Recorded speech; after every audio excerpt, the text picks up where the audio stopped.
Mr. Speaker, we have to be serious. We are playing with fire. I was an adult when there was detention without trial. Detention without trial was a bad thing, but being killed in a police cell is worse than detention without trial. It reminds me, Mr. Speaker, of the impunity we saw when, Mr. Speaker, then Vice President Moi lied to the country that Josiah Mwangi Kariuki had traveled out of the country when they had killed him. The same impunity we saw the police tell the country that Dr. Robert Ouko had committed suicide when they had killed him.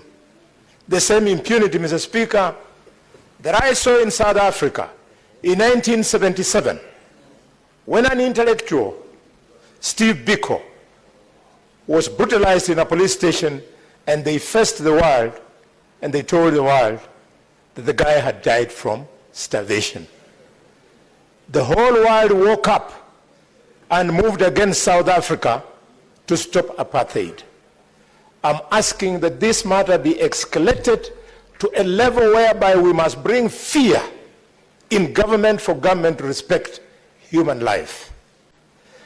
It is not enough to ask that the Deputy Inspector General resigns. We want the same speed which we saw when our colleague was killed last month. When arrests were made, we want Mr. Eliud Lagat to be arrested so that he can write a statement from a police station for it to be clearer to him that he has a responsibility.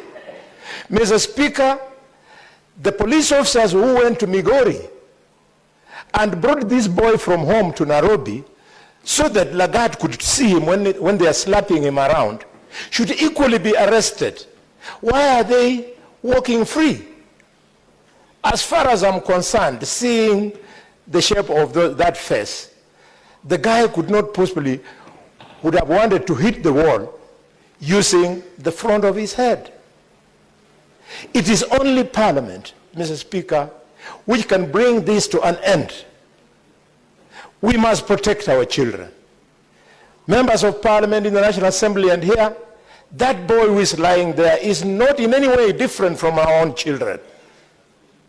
And it is this Parliament that will bring this to an end.